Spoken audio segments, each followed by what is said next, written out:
Hello everyone, another book review for me. So I wanted to review a book I've been reading on and off for the last few months, and it's Kitchen Confidential by Anthony Bourdain, Adventures in the Culinary Underbelly. So I'll read the blurb on the back. After 25 years of sex, drugs, bad behaviour and haute cuisine, chef and novelist Anthony Bourdain decides to tell all, from his first oyster in the Gironde to his lowly position as a dishwasher in a honky-tonk fish restaurant in Provincetown in America.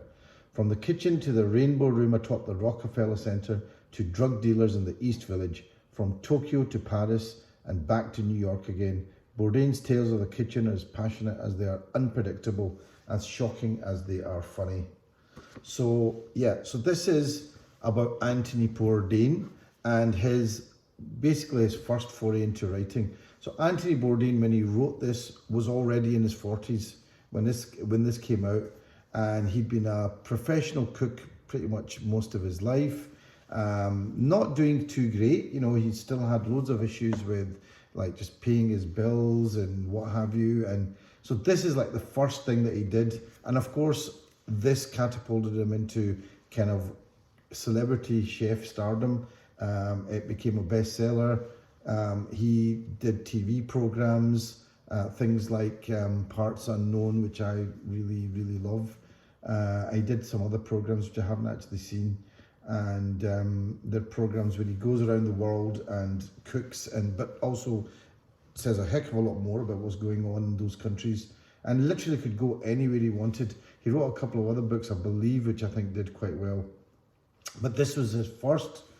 And what can I say? This is a book that is, first of all, it's quite funny. It's very self-deprecating. It's kind of like, I would say, does it make cooking sexy? I would say it's probably Sex Pistols meets, I don't know, Gordon Ramsay or something. It's actually, he's much better than Gordon Ramsay. He's got a very self-deprecating humor. He will tell one on himself quite easily, and he actually does make situations come alive, and you actually see yourself there. The kind of foods he talks about are things that I would probably never ever order. I would never know. He's American, but he's a New Yorker, but he has French roots, and he loves Italian cooking. But you can see that over time he becomes much more open. He spends a bit of time in the Far East. He has an amazing time in Japan, and he talks about that towards the end. And obviously everybody knows that he becomes much more versatile as a cook later on. Does he make cooking sexy? No, he probably brings sex, drugs, and rock and roll to cooking, and I'd actually thought it's more like a kind of love letter or a show of respect, not to cooking in general, but to cooks, people who do this professionally, people who have to get up every day and make the same dish again and again and again and have it be good. So he really it's really a nod, a homage, not even a homage, it's really a nod of respect to them. And he talks about his own start in professional cooking. And remember, he started at a time when cooking wasn't the celebrity sexy type thing that it is now. Now you get, he talks about that. He says the kind of people that did cooking and became chefs were people who were who'd failed in other things. Now it's people are going straight in, and they're wanting to do university degrees and things.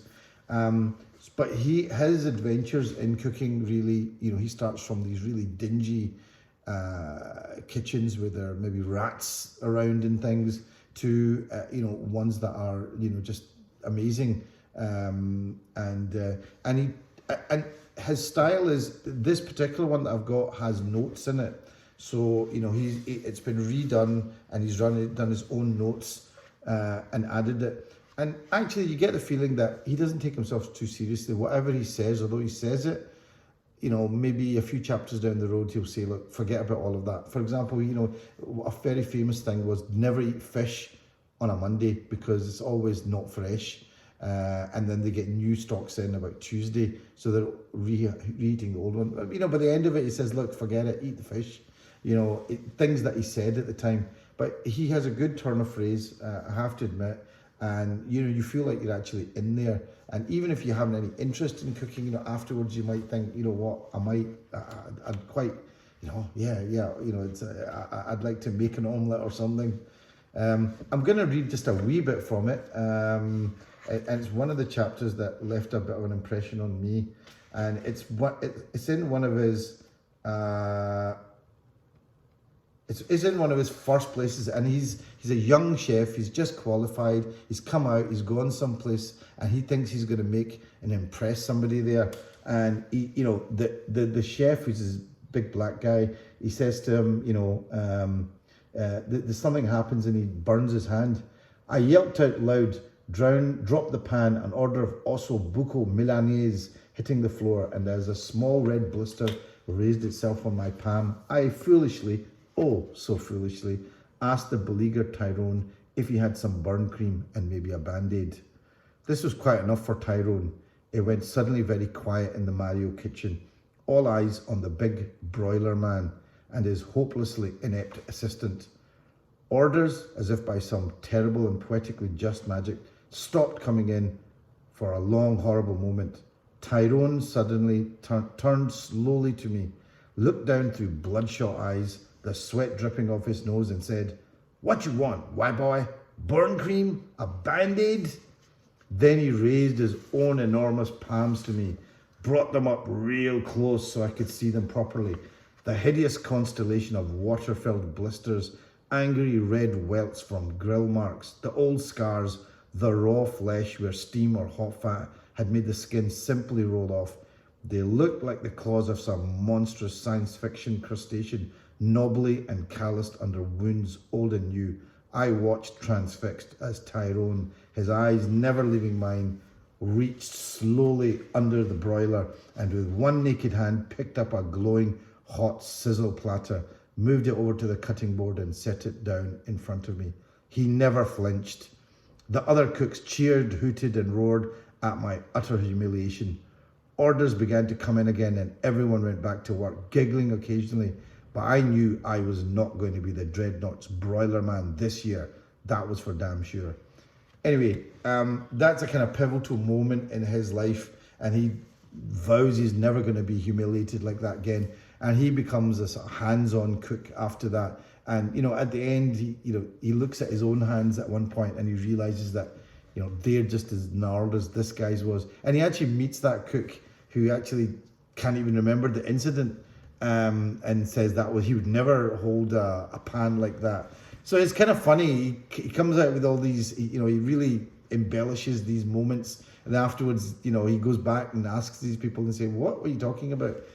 But it really does bring it alive. There are some laugh out moments in it, but it is like the underbelly. He talks about the chefs having all sorts of other personal issues, drug issues, alcohol, things like that. But then he also goes and speaks to chefs who run their kitchens in completely different ways. So at the end of it, he just says, look, enjoy this, but don't take it too seriously. I enjoyed reading this book. It was an insight into a world that I don't know anything about, and I would probably never be a cook after reading this. Not a professional cook, but it does give you a bit more respect for what they have to do day in, day out. The other elephant in the room about this book was that, of course, Anthony Bourdain became this huge celebrity, could go all over the world, do whatever he wanted to do in any part of the world. He had money, fame, success. He was amazingly fit at the end of it because he did jiu-jitsu. This guy was in his early 60s and had a six-pack, and yet he killed himself. At the end, that's the thing, reading this later on now after he's passed away, is you think, why would this guy have done this? Why would he have killed himself? and just taking him out of the world. It's taking himself out of the world. And I guess depression is one of those things that you just never quite understand. People can seemingly have it all, but can still end up getting rid of themselves. So I guess there is something more. He's a very interesting character, and I'd probably like to read a bit more about Anthony Bourdain himself to find out what happened. Why did he feel he had to do this? I heard that he got divorced. He married somebody who wasn't too good for him. She was into having an open relationship, and this was just quite tough for him. I don't know. I think maybe he has a very liberal attitude to things, and but I think somewhere along the line there was a real sense of lack of self-esteem for what he did. He was an incredibly talented guy. His programs are great. I love watching Parts Unknown, and I can put it on while I'm having something to eat, and he goes literally all around the world. But that is the kind of elephant in the room. I think when you're reading it, it's kind of sad. You think this guy ended his life. But this book, I have to admit, is great. At this time, he's young. You can see a picture of him on the cover. This is the guy with the long hair. He's a young guy. He's got everything to live for, and he is kind of living what sounds like a kind of rock and roll lifestyle. But when you hear some of his interviews, he said, look, it wasn't easy. This book I thought was great. Like I said, it was a bestseller at the time, and it's what kind of catapulted him into celebrity stardom. He's got lots of notes in it in this new edition, so it's things that he's written afterwards. So it's things that he said, look, like I've just opened it up, and he says, and he's written a note here. I should add that there is no lower person than a customer who takes out their personal misery or dissatisfaction with the food on their waiter. There should be a special circle of hell for customers who are rude or abusive for no reason at all. Yeah, it's not a good idea to mess with people who bring you your food, definitely. So look, I'm going to tell you, this is Anthony Bourdain, Kitchen Confidential, Adventures in the Culinary Underworld. It is like sex, drug, and rock and roll in the culinary world. But he does write well, and he does bring you into the kind of world of some professional cooks, not all of them. I would definitely recommend it. Hope you enjoyed that. It's inspired me in my kitchen now, to make a wee cup of tea and maybe some toast. See you guys later. Bye.